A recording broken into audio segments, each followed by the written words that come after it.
The views and opinions expressed by the host and our guest does not state or reflect Ramona personally or the Life Designing with Ramona Rogers podcast.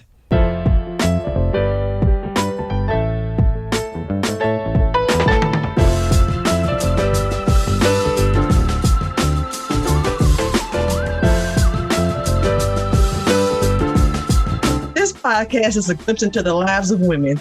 And despite their life's obstacles and challenges, they have knocked down barriers and became successful in their chosen careers and in their life.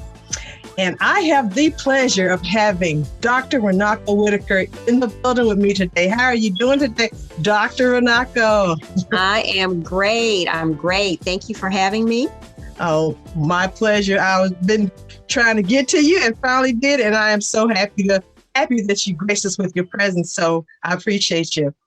And so one of the first things I like to start off with by asking is, what is one hidden gem that you have that nobody really knows about? A hidden gem? Oh, let's see. Well, I was going to say, this is probably not so hidden because I post on Facebook about this a lot, but I am an avid Peloton spin cycler. So I have a Peloton bike and that I use that as my stress relief. And so, yeah, I think that's it. And speaking of stress relief, I'm sure over the last 3 years now with the pandemic, how has life changed for you?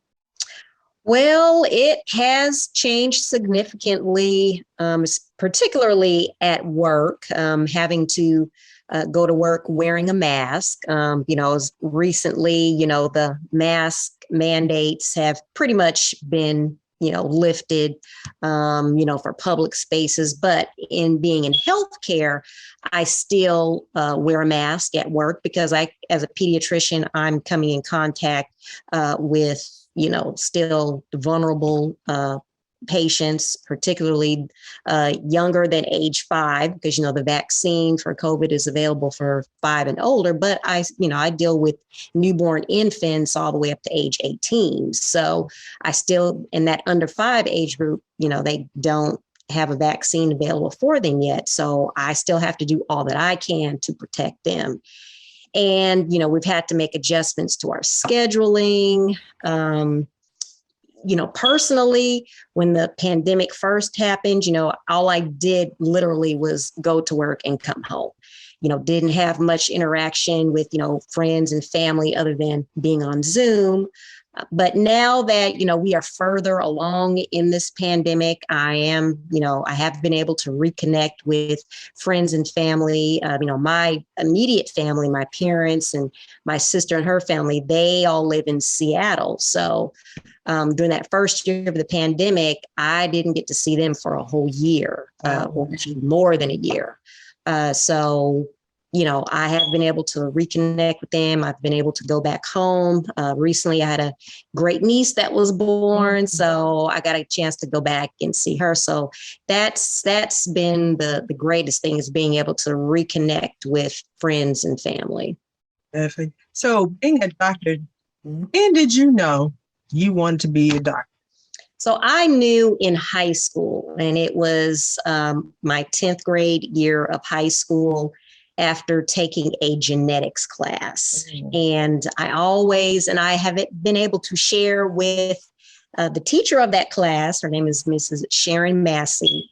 And for those who don't know, I am not from Oklahoma. I'm from Seattle, Washington. So I went to high school there at Garfield High School. And I took this genetics class after getting out of a marine biology class that I just absolutely hated. I mean, to the point where I was coming home in tears every day after class. And I told my mom, I was like, I can't do this. I don't like it. I have to do something else. So it was that period of time where you could, still switch your classes. And Mrs. Massey had an opening in her genetics class, and she let me in. And from then on, I loved everything about the biological sciences. And it was then, after taking her class, that I decided I wanted to be a doctor, to combine my love of science with my love of working with children. So I always give her that credit. And I've, been able to tell her on a couple of occasions that, because she let me into that genetics class, that opened up a whole new world for me. Wow. So what has your journey been like? So once you left high school and you went over into college, did you already start dabbing into the medical field, or was that just strictly like, what was your undergrad studies like? So I was a biology major in undergraduate, and I went to college in Atlanta at Clark Atlanta University, one of our Black colleges. But I was a biology major, and I was blessed to be able to attend college on a full tuition paid room and board scholarship through this program called the Howard Hughes Scholars Program. So went through that program and did very well. I did become involved in like the Pre-Professional Health Society, where that was for people who are interested in health careers. So it wasn't just medicine, but medicine, dentistry, pharmacy, those careers. And did a lot of mentoring to, high school and elementary school kids, and, with science. So after graduating from college, of course, went on to medical school. But let me back up a little bit. Even in high school, I did some shadowing opportunities with local physicians. I knew that I wanted to go into pediatrics, so I spent some time with local pediatricians. And then I did spend one summer doing volunteer work at the Children's Hospital in the on the cancer floor, cancer center, and doing the play therapy department, because I figured if I can spend time around children who are, really ill or possibly terminally ill, and I know that I still want to do this, then I know then pediatrics is what I want to do. You seem like you've had a lot of times people don't have that experience to know that that's what they want to, that's what they really want to do or get involved with until after they've gone to school, after they've done internships, after they get into the actual job and like, okay, this is not what I thought it would be. So your journey of what you're telling me, you got the experience like early on. Your experiences kind of prepared you for whatever was to come, and you were able to make the decision on, okay, yeah, this is the path that I want. Right. Yes. Everybody doesn't get that opportunity. So you are very, in a sense, you were placed in a position to where you were able to make the decision and keep moving forward because hey, this is what I really want to do. So I wanted people to see your journey and how you maneuver that. So what are some obstacles that you encountered along your path as far as on your way to becoming Dr. Runako Whittaker? So my path was pretty smooth sailing until I got to medical school. So I did well in high school. I did well in college and got to medical school, and I had some challenges. And, I'll be very transparent and let people know that I failed some courses in medical school. And medical school is, 4 years, but I took 5 years to get through medical school because of courses that I failed. I had to repeat. So of course I had to tack on an extra year to get through school. And that was a very humbling experience for me because, like I said, high school and college, was no problem for me. And then I get to medical school, the first 2 years where you're in a classroom, studying your basic medical sciences, anatomy, physiology, and those things, and learning the history taking and exam taking skills before you go into your clinical years of being in the hospitals and clinics working with actual patients. So in those preclinical years were pretty tough, having, to repeat those courses. But I had a very supportive group of friends, a very supportive roommate who's gone on to be a very successful orthopedic surgeon herself. But having, the support of family, friends, and with them behind me, knowing that even if I decided like, I can't do this, I just, wanted to give up, they still would have supported me. But my mother always told me anything in life worth having, you're going to have to work for it. So even with that mindset, I said, okay, I have had these obstacles, but that doesn't mean that I can't do this. I can't overcome these obstacles. So, regrouping, getting over the shame of having failed, because I felt like I was, a failure, that I let my family down. After I got over that and I said, okay, look, you can do this. And I, did what I had to do. I had to retake those courses. I, reached out to people that could, tutor me. At some point, I figured out that I developed a testing anxiety. And so I met with a hypnotherapist that helped me work through that so that I could get over that hurdle of freezing up when it came time, to take tests. So, once I, got through that, I met the challenge head on.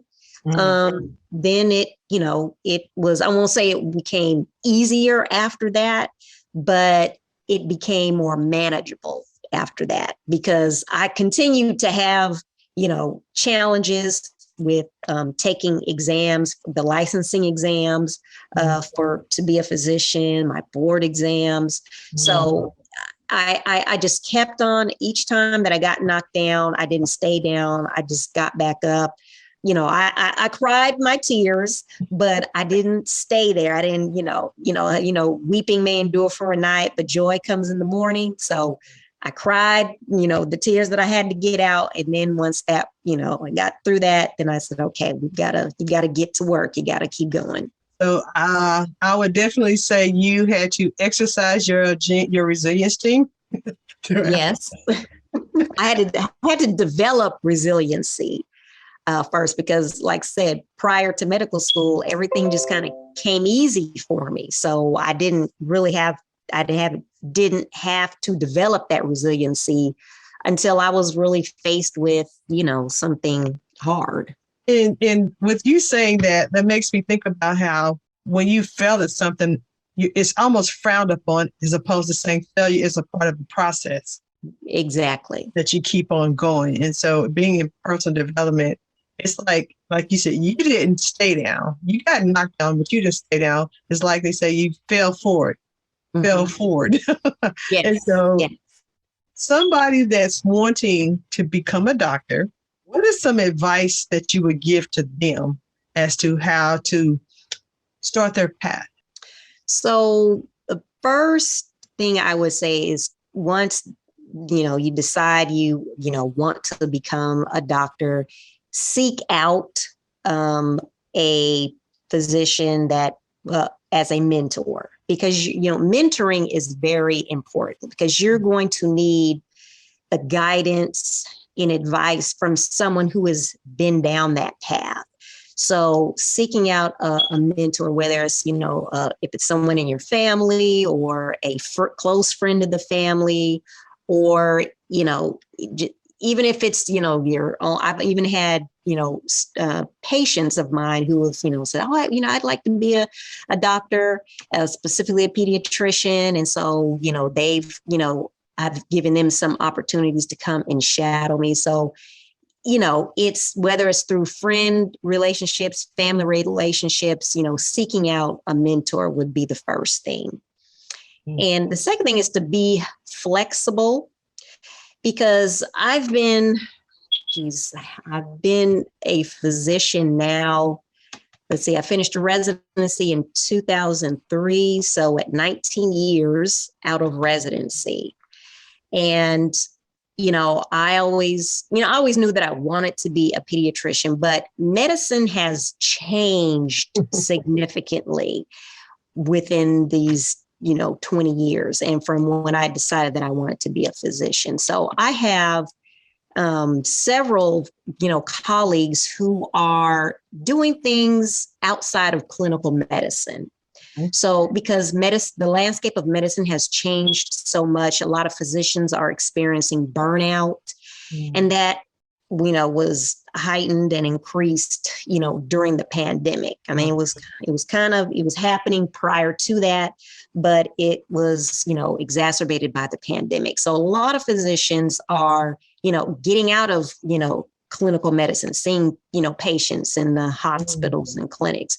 So they're, shifting. They might be doing something totally opposite from medicine, or some are still doing, utilizing their degree, but it's, maybe they're working in a consult capacity, or they're writing books, or they're lecturing, or they're being a coach. So I would say also be flexible, and to always now think about having multiple streams of income. Even as a physician, physicians are now seeing that they're going to need other streams of income, because reality is now that, physicians are in certain areas are being phased out of their jobs. And you would never think that, as a physician, you would always have a job. But there's this kind of mindset that, you can hire people, they're called mid-levels. And I'll just say, those are like nurse practitioners, physician assistants. They are a valuable part of the medical team. So, I mean, I know several nurse practitioners. I have a nurse practitioner within my own practice. So they are part of the medical team. But in some areas of medicine, there's this thinking that they can replace physicians instead of working beside physicians. And it's really coming down to dollars and cents. So, it's more economical to hire a mid-level as opposed to a physician. And it's not a one-to-one exchange. Okay. So that's kind of a discussion for another day.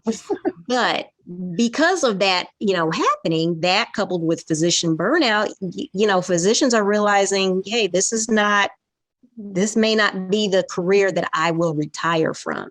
If I retire from this, then, hey, it'll be on my terms. I don't want to be forced out. So, partnering your career as a physician with your love of something that you do as a hobby, that's something to think about as well.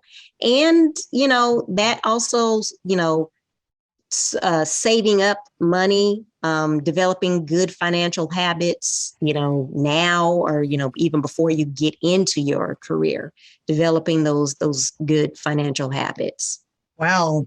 Now, this news is blowing me away, what you just said of the terrain and how it has changed so much. It almost sounds like it's like most other careers that via working at home, or people not going back to work, people creating their own entrepreneurial journeys and starting their own companies from home, and, phasing out.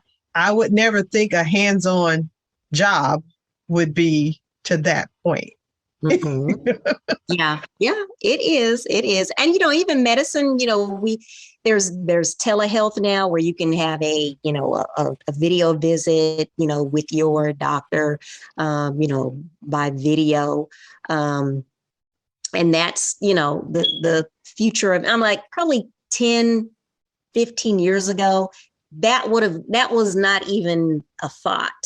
No. But, just the way things change in the evolution. Now, thankfully, the pandemic, that, telehealth was kind of a saving grace, because, we didn't in the beginning, we didn't know anything or much about COVID. And so we had to, really stay separate, but you still needed to take care of patients. So having the, telehealth was important.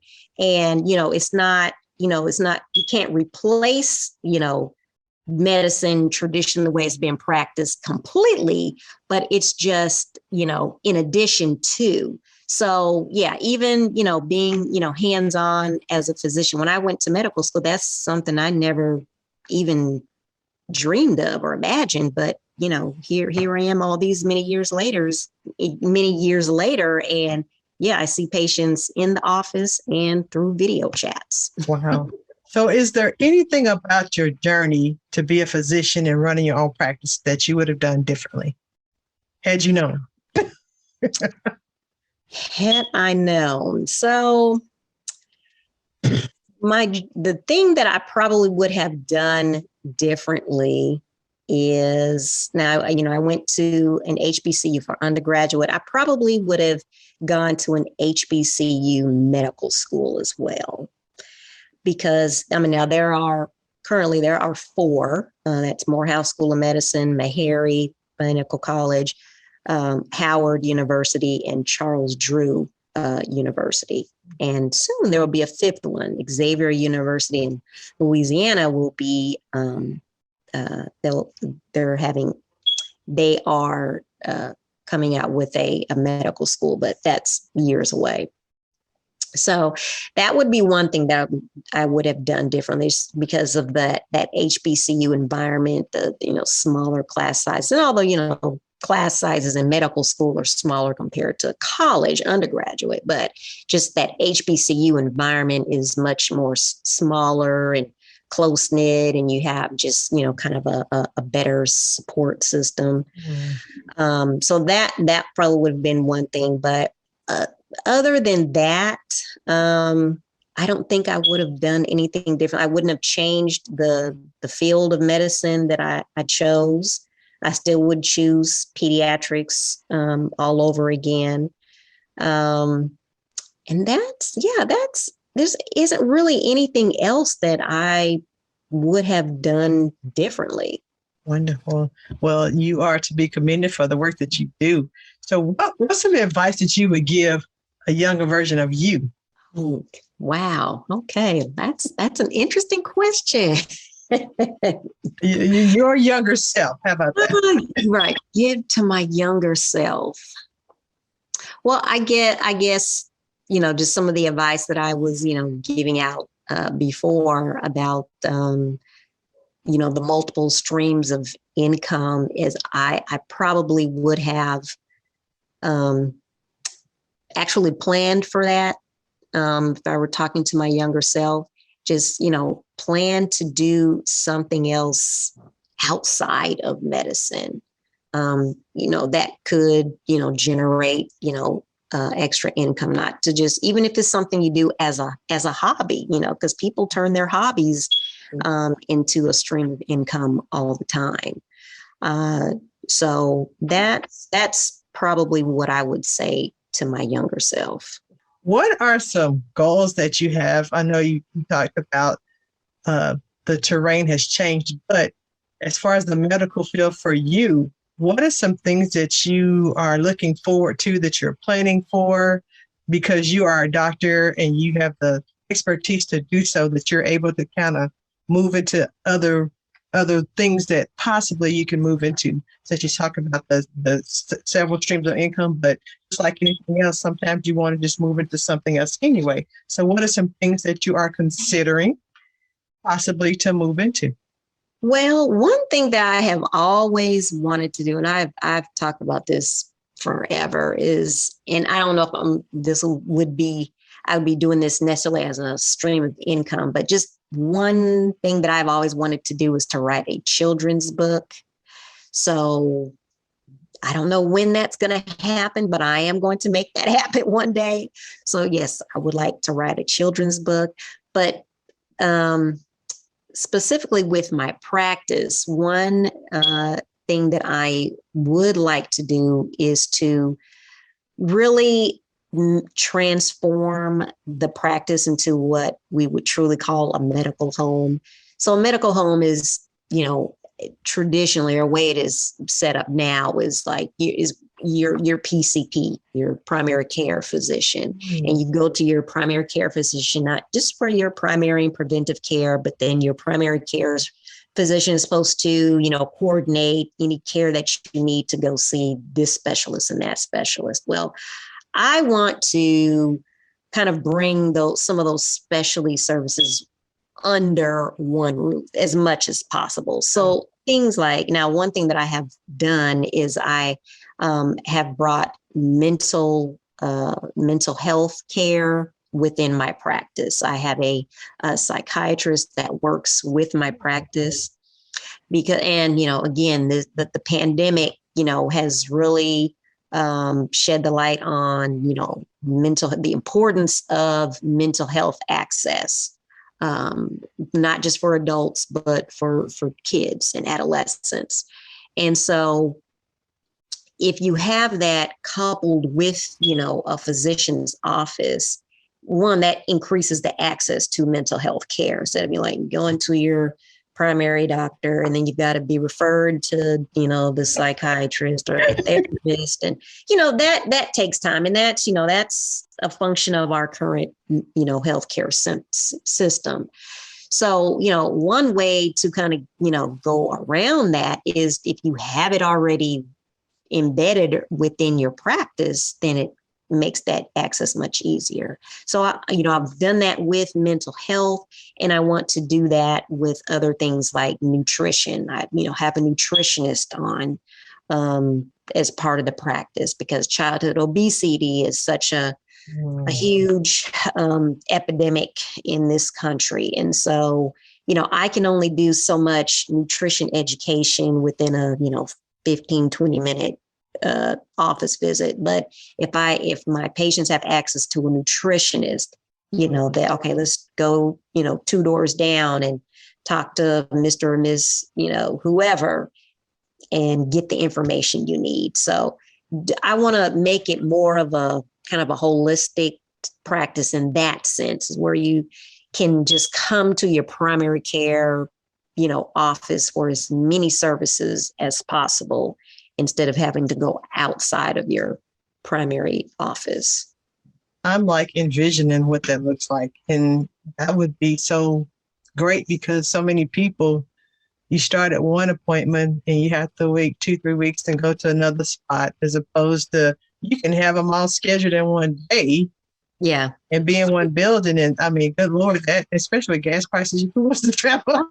Right. That's a whole other subject, but having that care and what would you say holistic? And my thing is, I just vision a wraparound service. You wrap all the services that are needed in order to help a person become healthy and live a productive life. I mean, that is a goal. That is a vision. Now I'm thinking about it. 3-story building.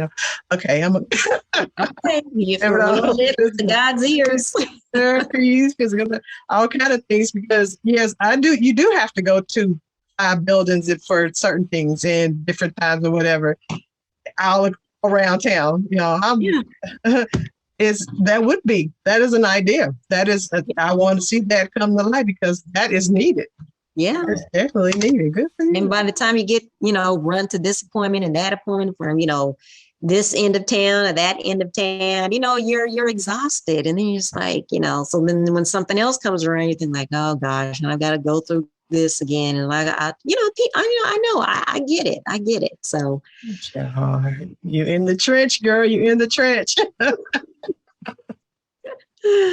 Well, I commend you for all that you do. You've taken care of my kids and so many other ones. They are grown now. Can't go to but like no little babies anymore. No, but you've taken such good care of them and the other kids, and I see your passion, and I applaud you for all the things that you have done and are doing for the families that you take care of.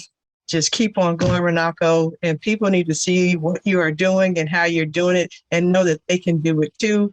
Becoming a doctor is such a so-called daunting task for so many, but I wanted people to hear your story and how you came to be. Well, thank you. I'm always happy to share because, there were people who came before me who did it. And, so now I have to, pay it forward and give back because I know that my story will, inspire someone or, someone who, if there's a college student or even a medical student who, might be struggling and hear that, oh gosh, well, she failed courses and she still became a doctor, then that will hopefully give them the fuel to continue to, push through. Because, really, if you think about it, even the most successful people failed. No, and nobody goes through life to do anything without failing at some point in time. And it doesn't matter how many times you fail, whether it's once, twice, 100 times, it doesn't matter. What matters is what you learn from those failures and what you do after those failures. And always remember too that, you don't have to go this journey alone. Reach out for help. Seeking help is not a sign of weakness. You have to reach out for help, and, partner with people, who are stronger in one area where you may not be as strong. So that's really kind of the takeaway, is that, there is no success without failure, and that you have to, reach out to people and forge those, develop those relationships and those bonds with people that, are like-minded and will support you along your journey. Yes, indeed. Fail forward, fail often is what they say. Failure is not highlighted, but failure is a part of the process. And failure makes you stronger, believe it or not. Yes, it does. It does. It really does. And people don't highlight that, but the successful people know that failure is a part of it. So for you to even shed light on that, that's something that's not talked about enough. And that's where people give up the most, is that they failed and they think that's it. But you are an example of, when you fail, just keep on going. And so people need to hear that part of your story. So I again commend you for taking the time out of your busy schedule, and for doing the wonderful things that you do, and for representing, being a woman of color who's out there making a difference on the front line in the sense of the healthcare crisis that we've been having in our nation and in our communities. You are on the front line, and you are to be commended. So I appreciate your time. You keep on going. And I thank you so much for joining me on the Life Design Podcast. Appreciate you. All right. Thank you for having me. And you keep doing what you're doing too, because you're in there inspiring women all over. So I commend you for the work that you're doing too. Thank you, Runako. Have a great evening. All right. Bye-bye.